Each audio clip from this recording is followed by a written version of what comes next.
Hey everybody, HomeSliceHenry here, and in today's video, I'm going to be showcasing my best climbing team so far for this Love Cup meta.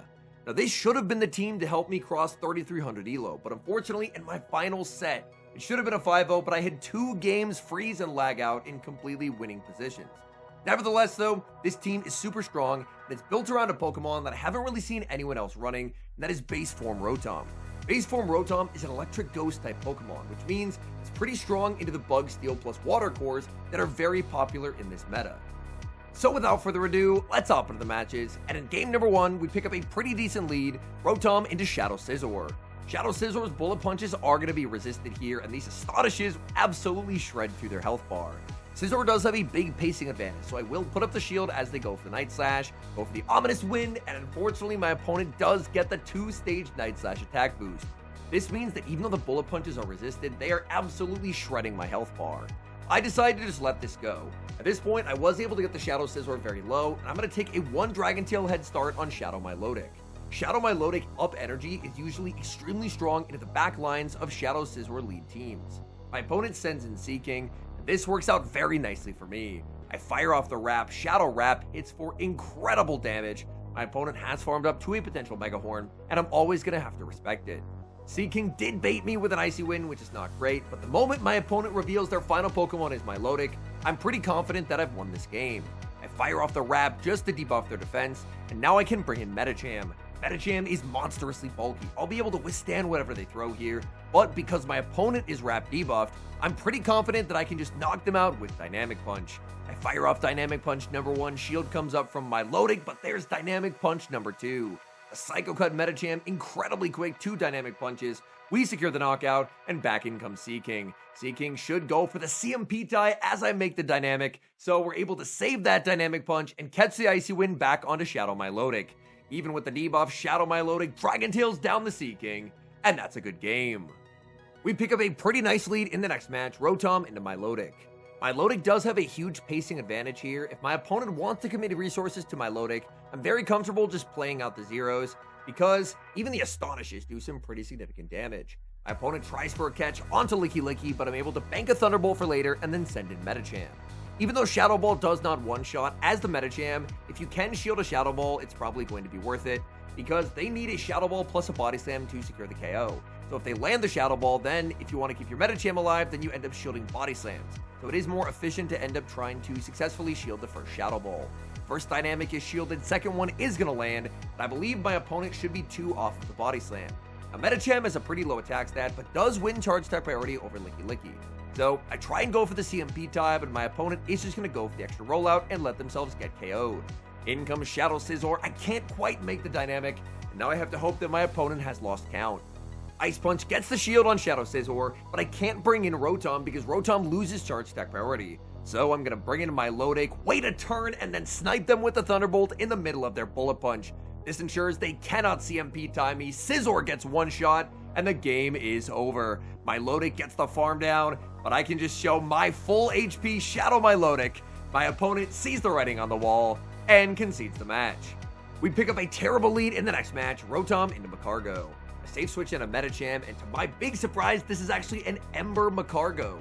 I've run Macargo with both movesets, and I've got to say, I'm definitely Team Incinerate as far as Macargo, because I really feel like Macargo benefits from the fact that you can oftentimes fire off a Rock Tomb and farm something down, whereas with Ember, you're just never farming anything down ever. In the mirror, I am going for a Dynamic Punch. Dynamic Punch is resisted, but it's such an efficient attack that it actually does do slightly more damage than Ice Punch. My goal, hopefully, is to set up a Dynamic Punch into a Psycho Cut farm down. My opponent is going for Ice Punch, and I know that Ice Punch will not knock me out, so I'm more than happy to no shield. Ice Punch will get me very low, but I'm hoping that Dynamic will allow me to farm down and exit with a charge stack loaded. Dynamic lands, it's going to be close. I can't get the farm down, but what I can do is guarantee switch advantage. My opponent was at 1 HP. They wisely no shield, because if they shielded, if you shield at 1 HP, you end up getting KO'd through the shield. So I'm able to win switch advantage and put Milotic on their Macargo, which is going to work out a lot better for me. I'm expecting the Macargo will try and go for an Aqua Tail catch, so I'm just going to look to overfarm. But my opponent doesn't actually go for the catch. Instead, they're staying on the field. They fire off Rock Tomb, I put up the shield, I undertap just to ensure that they don't go for one Ember and a catch. Aqua Tail lands, but Macargo survives. It's double super effective, but they had 2 Rock Tomb debuffs, and that saves Macargo's life. That forces me to burn another Aqua Tail. In the back is Scrafty. I send in Rotom, but unfortunately this game is over. I'm just gonna no shield, get knocked out by the foul play, but then I realize Scrafties don't actually run foul play in this meta. They're on Thunder Punch and Upper Hand. I can actually win this. I farm up to the Thunderbolt, bait with the Ominous Wind. My opponent calls the bait, but that's still very valuable damage for me. These Astonishes, despite being resisted, are shredding through this Scrafty. They go for another Thunder Punch. I go for another Ominous Wind, and then it's time to send in Milotic. Milotic, I'm going to try and make it to the wrap. It's going to be very close. My opponent fires off energy. Getting to the wrap would have been dependent on damage registration error, but since they throw the upper hand, I can now guarantee the wrap, and wrap will lower their defense. Lowering their defense means that I can knock out with 1 Astonish and somehow survive to get the win. Hopping into the next match, picking up a very familiar lead, Rotom into Shadow Scizor. Again, I'm very comfortable playing out this lead matchup. Scizor will be able to outpace, but I'm more than happy to shield and then fire off a charge stack after 1 more Astonish. To me, it feels like a pretty obvious catch for the Scizor, so I end up firing off a Thunderbolt here to cover for a catch, but a catch does not happen. Instead, Scizor will put up the shield, and I'm just going to sack the Rotom. Rotom did its job. Unfortunately, my play to throw the Thunderbolt didn't really work out, anticipating a catch, but again, I can go for energy on my Shadow Milotic. And Shadow Milotic energy is just always universally so good into the backline of Scizor teams. My opponent brings in their own Milotic, but they're not Shadow, and they're down to Dragon Tail. Wrap is going to land. They pivot into Scrafty, and unfortunately for Scrafty, they're getting hit by the better fighter as in comes Medicham. Scrafty going to be spamming out. Oh, this one is actually on foul play. The previous one was Thunder Punch and Upper Hand. This Scrafty does actually have foul play to my surprise. But unfortunately for them, foul play just simply does not two-shot here. Counters don't add up much either, and I can connect for devastating damage with Dynamic Punch. Dynamic Punch is going to land. My opponent pivots into Milotic, but unfortunately for them, Aqua Tail just will not KO the Medicham. Medicham is too bulky. I can bring in my own Milotic. I debated going for an undercharge, but because they're not the Shadow, I will go for the full charge. And that proves to be the correct play, because I can now shield up, Dragon Tail down, and exit with the Aqua Tail needed to win charge tech priority over that Scrafty. Scrafty banked all the energy in the world, but it's just not going to matter. Shadow Milotic winning that charge tech priority tie, knocking out the Scrafty, and securing yet another win. We move to the next match. Oh, what a lead, leading Rotom into Medicham. My opponent safe switches into Licky Licky, and I immediately respond with my own Medi. One thing that's very important to note is if your opponent safe switches Licky Licky, you have to respond to Medicham within 1 Astonish. If you do 2 Astonishes and then switch, you're too far behind, and then that matchup gets very, very bad for the Medicham. But as long as you switch within 1 Astonish on the Rotom, then Medicham is in a very commanding position. My opponent is double shielding. They are playing this out. They really want to try and get damage onto the Medicham, but I feel very comfortable going shields down, because shields down absolutely favors Rotom, because Thunderbolt is incredibly hard hitting neutrally. Dynamic is going to land. They end up under tapping, not wanting me to catch, but I'm very okay tanking a Shadow Ball. A Shadow Ball just simply will not knock me out. I overfarm, firing off the Ice Punch since I don't need Dynamic since they're already in the red HP. Ice Punch will take the KO, and when they bring back in Medicham, I bank energy and get aggressive. It's Rotom time. Rotom will be chipped with Ice Punch. This will do a sizable amount of damage, but I should be able to make the Ominous Wind. My opponent tries for a catch as they send in Macargo. Now, Macargo is a pretty bulky Pokemon, but look at this. Thunderbolt rocks the Macargo. Macargo does not even get the farm down, and I exit with the Thunderbolt loaded.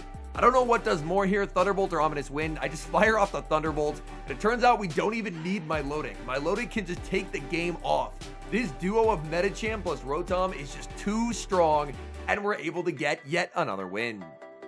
Hopping into the next match, we get a very bad lead, leading Rotom into Macargo. A safe switch into Medicham. Again, it's another Ember Macargo, and this opponent is going to make a catch onto Seaking.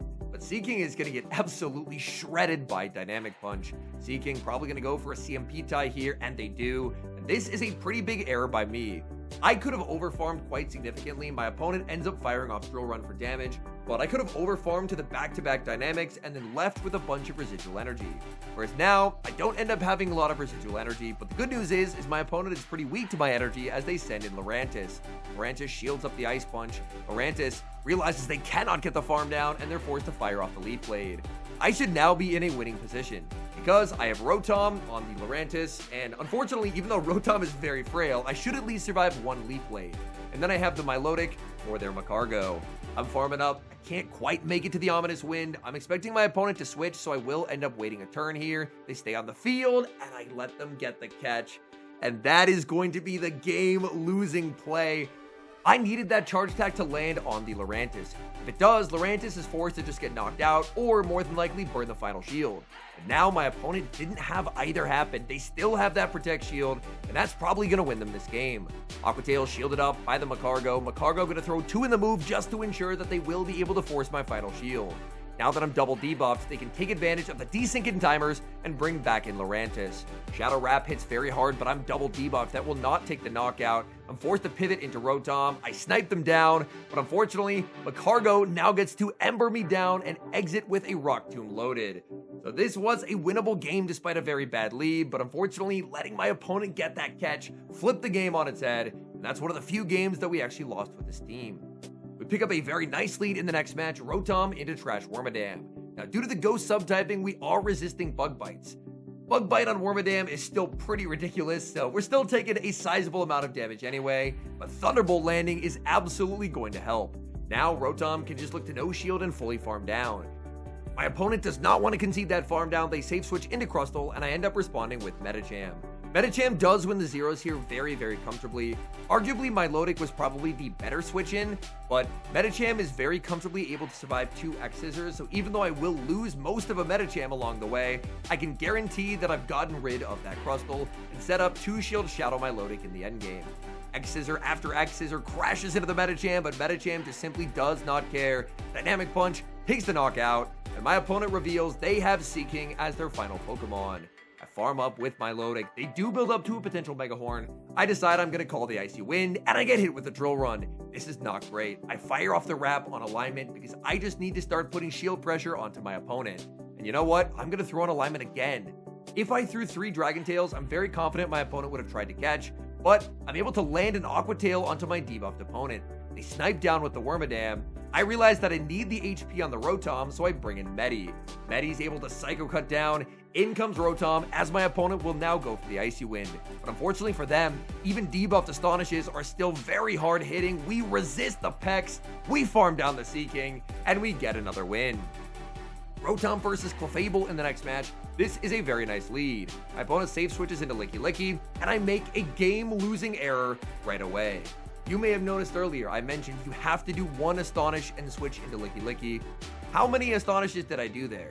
I did 2 Astonishes. And the reason why this matters is because I can now not get the double Dynamic Punch before they make a second Shadow Ball.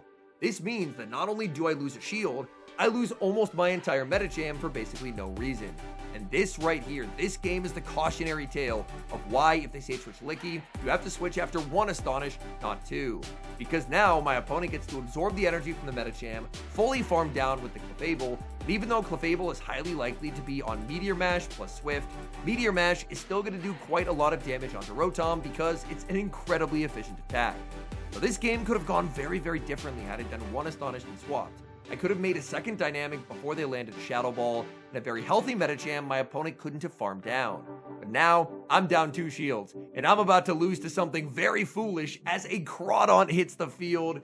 Crawdaunt, it can't do much. It is a Pokemon I really like, but what it can do is win an endgame when it's up 2 shields to 0, and my misplays have caused me to be in a spot where I am about to get swept by a Crawdaunt. And this, I feel that this battle's a very good learning lesson. This is a game that this team should never lose. It's not the team's fault that I lost this. It's unfortunately my fault as the operator of the team. Night Slash is going to be knocking out Milotic, and I'm just going to stay in. I'm not going to top left. I may as well just let Crawdaunt sweep me. That's pretty cool for the Crawdaunt player, but unfortunately, man, I did not play that well whatsoever.